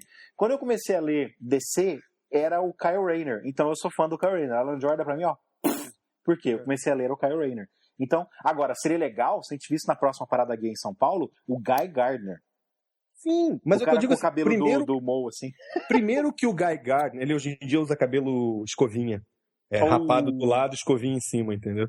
Assim, primeiro que o Guy Gardner podia aparecer na parada gay e continuar sendo hétero, porque é só uma fantasia, entendeu? Não, é sério. Mas o que eu tô falando é o seguinte, por que eles escolheram o Alan Scott? Porque é o que doía menos. Se fosse o Hal Jordan, os fãs iam cair no estardalhaço. Se fosse o Jon Stewart, mas ele já preenche uma cota, vai preencher duas. É que nem o Miles Morales lá, que é latino e negro, entendeu? O Kyle Rayner é o queridinho da nova geração, então eles também não quiseram fazer isso. E o Guy Gardner, cá entre nós, só se ele saísse do armário, mas ele não ia sair do armário, ele explodiu o armário, né? Enfim. Ele ia ser o gay mais preconceituoso da história do movimento gay, né, cara? Assiste um seriado na Sony Entertainment, chama Happy Endings. Passa sábado à noite. Sábado à noite, passa na Sony. É um Friends, tipo um Friends, sacou? Mas um dos caras é um gay que não tem nada de gay. E tanto que o cara fala assim, dude, I'm gay. O cara fala assim, you're not gay, you're a guy who likes dick. Ele fala assim, entendeu? Tipo, ele é um homem, ele bebe cerveja, ele arrota, ele vê futebol, ele é meio porco, meio largadão. Ele gosta de homem, entendeu? Sabe? Ele é antítese de estereótipo, sacou? Então, tipo assim, isso é muito legal. Eu acho isso muito interessante, você quebrar esses paradigmas. E eu acho que, tem mais que ter mais heróis gays. Só acho que em termos de marketing, eles associaram uma marca que não era... Olha, eu acho que não tem o menor problema você ter heróis gays, heróis lésbicas, heróis negros, heróis verdes. O problema é o caça-níquel. Tipo, é uma coisa que eu já cansei de comentar em podcast. Todo desenho animado de equipe tem uma mulher e tem um negro. Sempre tem que ter. Sabe por que eles escolheram Jon Stewart pra Liga da Justiça animada? Pelo mesmo motivo que o Cyborg tá na Liga da Justiça rebutada. Exatamente. Eu tenho uma preguiça disso. Você não tá fazendo isso porque você acha que é certo. Você tá fazendo isso porque vai vender. Não é pra vender, é pra fazer RP, pra fazer relações públicas. Bom, olha como a DC, ou como a Marvel, ou como a Image, olha como eles são corretos, entendeu? Tem um herói negro, olha, tem um herói... Isso é o maior preconceito de todos. Sacou? Você fazer Desculpa, eu não vou entrar na discussão de cotas, mas a discussão é a seguinte, cara, legal, o Alan Scott é gay, parem de fazer fuzuê em cima disso, entendeu? Acabou, o cara é gay, dane-se. Agora, eu só acho que a mídia civil confundiu ele com o Hal Jordan, e o Hal Jordan vai ficar eternamente estigmatizado, igual o Batman, entendeu? Que coisa de, o Batman, vem cá com o molequinho. Teve um arco de histórias que eu gostei muito uma época, que foi quando eles revelaram... Era um personagem completamente assim, era terciário, não era nem secundário na história do Flash, que era o Flautista. Daqueles caras que é ex-vilão, e aí vira herói e tal. E o Flautista revela que é gay. Eu não sei se você lia eu li o gibi do Flash nessa época. Sim, não, eu li o gibi do Flash. Então, sim. O Flautista revela que é gay. E o que eu achei super legal do arco, quando o Flautista aparecia, é que o Flash, que não era você tá dizendo que era o Wally West, não era o Barry Allen. Era o Wally West, muito obrigado. O Wally, ele ficava desconfortável perto do Flautista. E ela achava aquilo super legal. Ele não estava atrás, você é gay, que normal. É como se ele tivesse 3 olhos. Que normal, você tem 3 olhos. Não vou fingir que você tem 2. Não, ele falava assim, cara, desculpa, mas eu fico incomodado perto de você. Eu não queria, mas eu fico. Aquilo foi uma super legal. Porque é um personagem, ele tá criando no Wally West uma característica que acontece todos os dias. Nem todo mundo se sente confortável do lado de um gay. A pessoa vai ficar desconfortável. Entendeu? Ao mesmo tempo, por exemplo, eu acho que um excelente exemplo também é a Batwoman, que é uma personagem. Ela é a personagem central da história. Ela não é o Flautista. O Flautista era um NPC lá, digamos assim, do Flash. Isso gerava no Wally West para criar um realismo, né, uma verossimilhança. Uhum. A Batwoman é a personagem central e ela é lésbica. E, cara, isso não influencia em nada na história. Quer dizer, influencia. Na hora que ela tá numa festa, ela olha, tem uma mulher, ela olha pra mulher, não olha pro cara, entendeu? Ela dá mole pra não sei quem, uma vítima. Tal, não um cara. Cara, entendeu? eu acho que você, como os americanos falam, você acertou o prego na cabeça, né? Não faz diferença.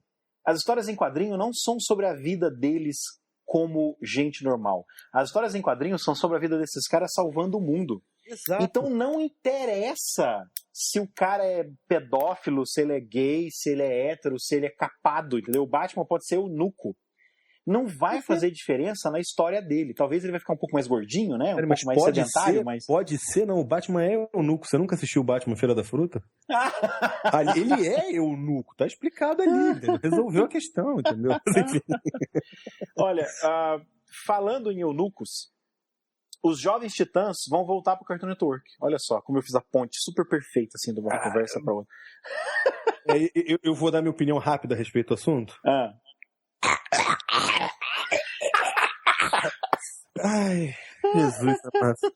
Young Justice é tão bom, cara. Pra que inventar? Olha, os Jovens Titãs faziam o maior sucesso com o meu irmão mais novo. O teu irmão caçula, que ele é 7 anos mais novo que eu. Eu assisti aquilo e achava assim, putz, que engraçado, né? Estão fazendo uma coisa super liberal com a franquia, assim. O Gustavo amava de paixão aquele desenho, ele adorava aquele desenho, sabe? Deixa eu te falar um negócio. Eu não desgosto, não. Acho que todos os desenhos da DC são excelentes. Eu acho que o que a Marvel faz no cinema, a DC faz nas animações. Em todas elas, assim, inclusive nos Novos Titãs, mangazinho lá, porque é voltado para um público infantil, então tem que reverberar com esse público, não é com a gente, entendeu? Quer reverberar com a gente, faz um negócio tipo Animatrix, lembra? O Animatrix tinha aquelas animações do Matrix, que eram animações mega adultas, faz um heavy metal, sabe? Sabe o que eu adorava nos Jovens Titãs? Eles eram, tipo assim, o desenho era descaradamente chupiano de anime, né? Mas o que eu adorava nos Jovens Titãs era que o Robin era foda. Do tipo assim, vem um míssil, era muito legal aquilo, cara. Vem um míssil, aí a Estelar, acertava assim, não conseguia vencer o míssil. Aí o Cyborg, apanhava do míssil. Aí vinha como é que chama? A Ravena, e não conseguia desviar o míssil. Aí o Robin pula. O Robin, que é o único que não tem superpoder, ele saltava com o bastão dele assim, destruiu. Pois é, não, né? eu vou além. Era engraçadíssimo aquilo. O meu grande incômodo com o Young Justice, porque, cara, ficou forçadíssimo aquela coisa do Aqualad ser o líder. Você já viu o Young Justice? Ficou forçado o lance, porque, tipo assim, não há um motivo real pro Robin. Eles mostram um episódio lá onde o Robin se enrola um pouco, e é tipo, eu não estou preparado para ser líder, um dia talvez, entendeu? Não, cara, ele é muito mais líder do que o Aqualad. Ele foi treinado, afinal de contas, ficou forçado, sacou? Ele tem o selo Batman de qualidade. Batman é tipo ISO 9000, sacou? Sabe? Ele tem o bate-selo, ele puxa assim, bate-selo de qualidade, entendeu? Sabe? No currículo dele, ele é treinado pelo Batman. Você arruma qualquer emprego no mundo. Você chega pro Bill Gates e fala, sai da cadeira aqui, ó. Meu currículo, ó. Treinado pelo Batman. Entendeu? Porra, é sério, do que aquele Aqualad meio mongão, assim, não sei o quê. Por que fizeram isso? Porque para começar, o Aqualad ficou negro por causa das cotas. Porque na história do Aquaman, o Aquaman é branco e louro e o vilão do Aquaman é negro. Então eles pegaram, não sei se eu vou dar... Isso não é spoiler, isso até no Brasil. Eles pegaram o filho do Arraia Negra lá, eu não sei como é que é o nome dele, é o Black Manta lá, e botaram pra ser o Aqualad de novo, do lado do Aquaman. Então ele é negro, entendeu? Aí fizeram a versão, que eu não sei porque que eles têm essa maluquice de... desenho animado sempre tem um negro com cabelo louro, né? Não entendo por que isso. Tinha o Spike daquele X-Men. Tinha o Spike no X-Men, que na verdade era a medula. A Meryl, né? A medula. Mas por causa das cotas virou um garoto negro. Virou um garoto negro com cabelo louro. E aí também tem o garoto negro com cabelo louro nos Novos Titãs, entendeu? Qual é o lance, entendeu? Com a água oxigenada, sacou? WhatsApp, entendeu? É a conspiração do peróxido de hidrogênio. Mas eu vou te dizer que eu não devo assistir esses Titãs e vou esperar pela nova temporada de Young Justice. É desenho de criança, tá? Agora, tipo assim, exatamente o mesmo desenho que estão trazendo de volta, os mesmos dubladores, os mesmos roteiristas. Vai estar no bloco DC Nation do Cartoon Network. Vai chamar Teen Titans Go, só pra dizer que é um outro desenho. Porque assim, acaba a série foi cancelada, você não tem um desfecho, que nem eles fizeram com Homens de Preto, por exemplo, tem um desfecho fantástico. Aquele desfecho que, olha, a história continua, mas a história que nós vamos te contar acabaram aqui. E tem um filme que, o filme são 3 episódios um atrás do outro.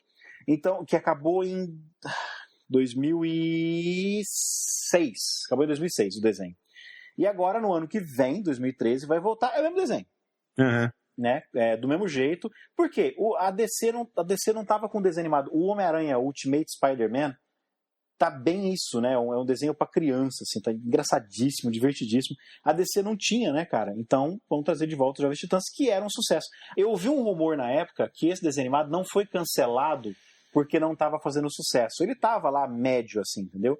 Ele foi cancelado porque o Cartoon Network queria colocar coisas novas, porque a DC queria fazer coisas novas. Não foi por falta de audiência, sabe? Mas me responde uma coisa, você não acha que tem que ser pra criança? Os Jovens Titãs tem que ser pra criança. A ideia é essa, são sidekicks. Era originalmente o sidekick. Se você quer um gibi adulto, vai lá e compra o Neonomicon lá do Alan Moore, entendeu? Sabe? Se você quiser impressionar seus pais, né? Pois é, mas assim, pra criança, tem que ser pra criança, sabe? Eu acho que essa coisa de querer fazer... eu quero ver o desenho animado do Cavaleiro das Trevas, mas ele tem que ser o Batman enfiando o dedo no olho do cara, saindo sangue, entendeu? Não, cara, não é pra você, bicho, entendeu? Agora, um outro desenho animado que tá... né, o Jovem Titãs tá voltando. Tem um desenho animado que tá sendo cancelado, que é o da Marvel, o The Avengers, Earth's Mightiest Heroes. Ele não tá sendo... Ele tá sendo rebutado. Pra aproveitar o hype do filme, né? Ele não tá sendo cancelado, ele vai ser refeito a partir do zero, mas tipo assim, mais parecido com o filme, ficando mais naquela vibe do filme e enfim. É porque o desenho saiu muito antes do filme, né? Vai chamar Avengers Assemble, né? O novo desenho. Pois é, aí tem o Hulk, é o grupo do filme, né? É a galerinha do filme. Eu não posso opinar sobre a qualidade do desenho anterior, desenho que está sendo, entre aspas, cancelado, que é o Earth's Mightiest Heroes, porque eu não dei conta de ver. Por causa eu também não, cara, engraçado isso, assim, todo mundo elogiou, falou, é muito bom, você tem que assistir. Posso te falar, eu dormi no meio. Mas isso também não é nenhuma surpresa, porque, tipo assim, eu trabalho muito, tenho uma filha, uma esposa, vivo cansado, então eu realmente durmo no meio das coisas. Sacou? Mas, tipo assim, dormi no meio do Avengers, sabe? No meu caso foi por causa da dublagem. Passava aqui no Brasil, no Disney XD. O Disney XD não tem tecla SAP, ele não tem a versão em inglês. Porque na minha TV a cabo, desculpe, gente, eu vou ser super elitista e chato pra caralho aqui, mas desculpa, eu sou assim. Aqui em casa, pra mim e pra minha mulher, a TV a cabo, ela tá permanentemente mudada no SAP. Sabe quando você mexe nas configurações do aparelho? Tá sempre em inglês.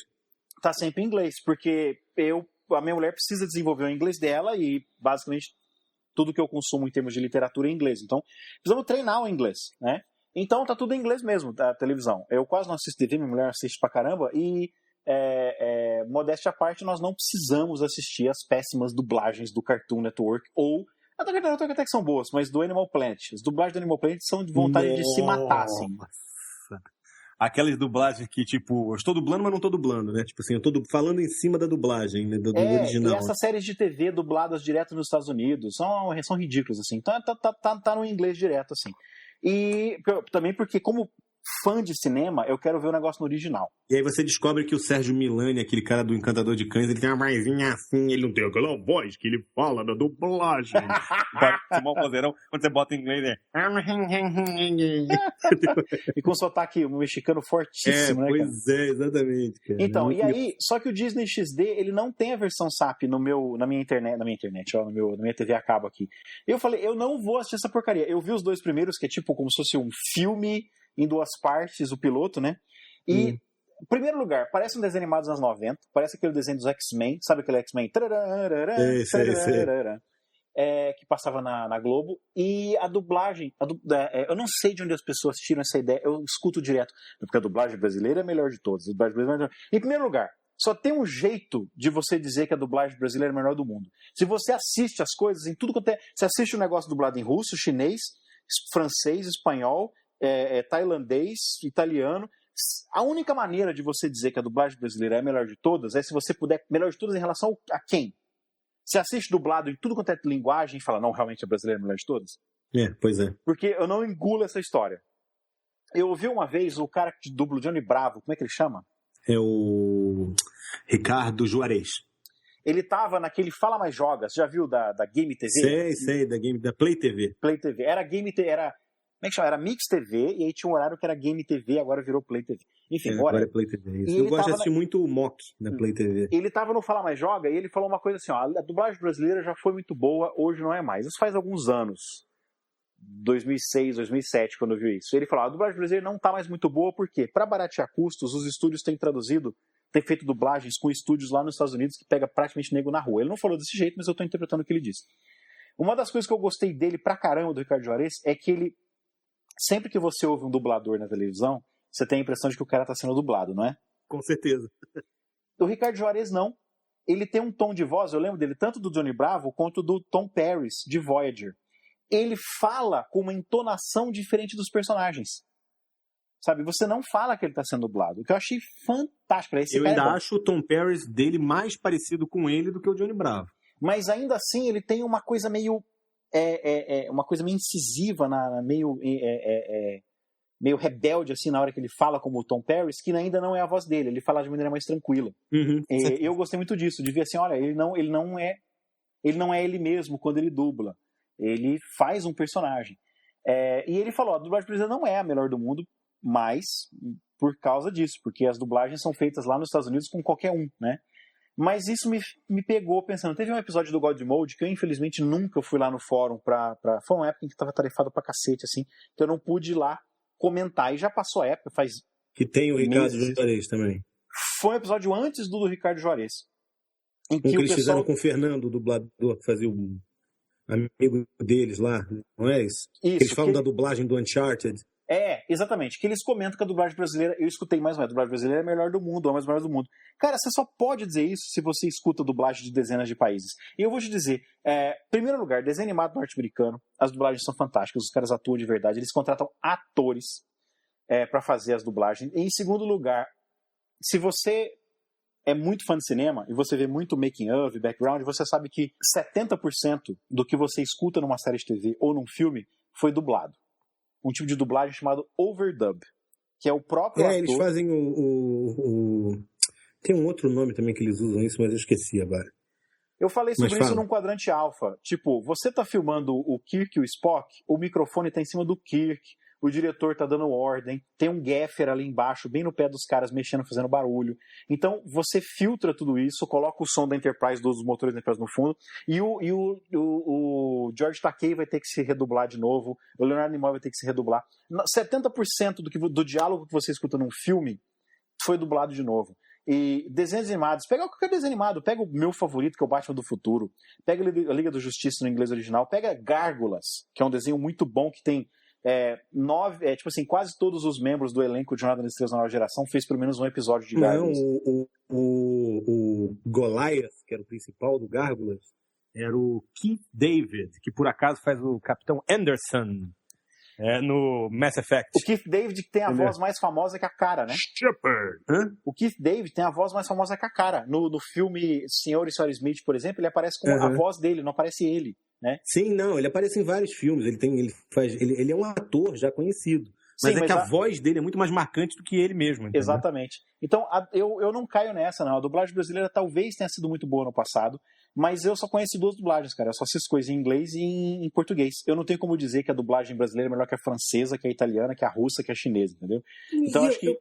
Eu vou te ser sincero, eu acho irrelevante. Eu assisto em inglês porque como você lê um livro, por exemplo, eu acabei de ler aqui o livro é um livro que virou filme agora nos Estados Unidos.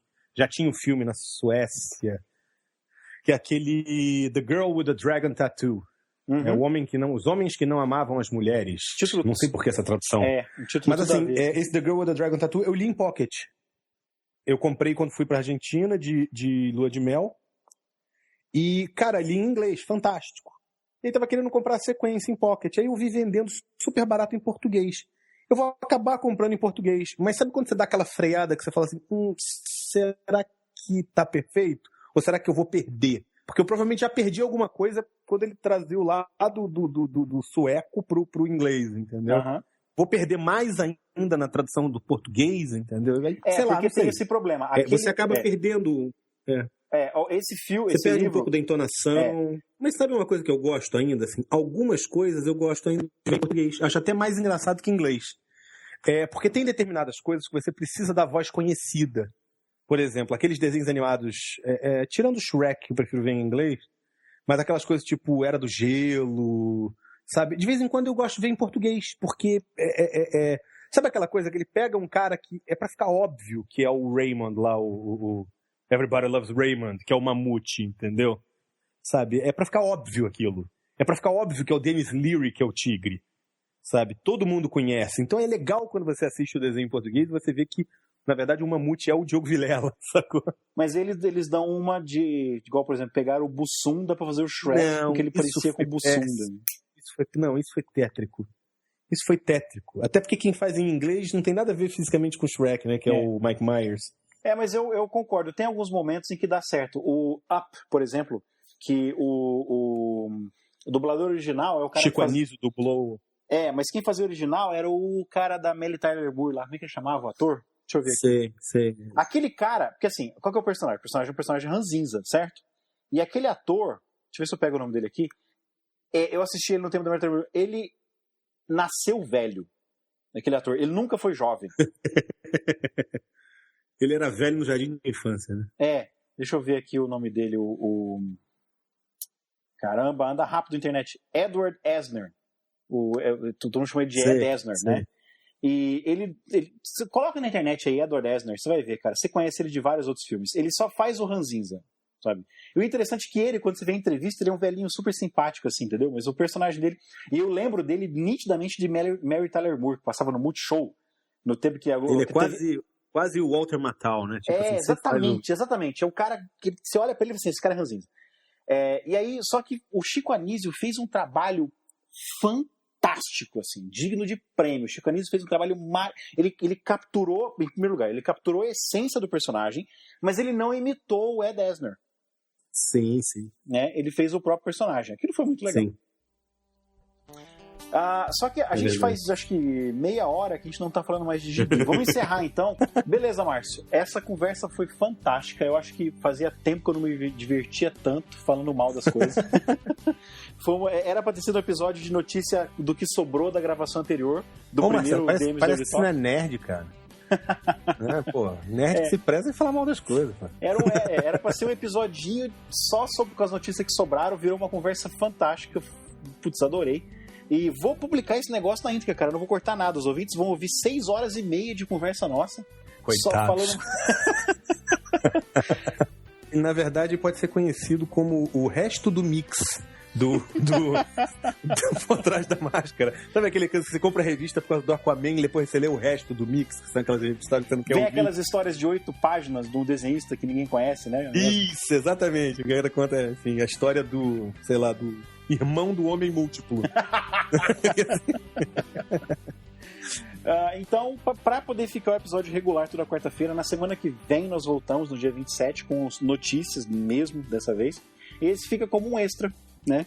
Vai mostrar que a gente tá voltando com o Por Trás da Máscara com toda a força. Que nem o caminhão que tá passando aqui do lado da minha janela também com toda a força, subindo. Na verdade, como é volta do Por Trás da Máscara, é uma edição especial que vem com making off, né? Vem com aqueles extras, rascunho. Capa alternativa. É isso, aí a gente tem esse restolho aqui que a gente tá gravando. É isso aí. Você acabou de ouvir o Por Trás da Máscara. Nossa trilha sonora é a faixa Janelas Líquidas, do músico Marcus Klein. Show notes, e-mail e outras formas de contato estão disponíveis em www.terceiraterra.com. Comente esta edição do Por Trás da Máscara em www.tpkbrasil.net.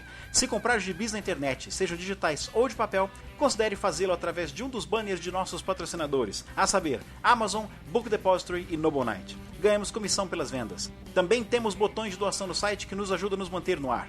Divulgue a Terceira Terra e o Por Trás da Máscara para todos os seus amigos, colegas e parentes, sendo eles fãs de gibi ou não.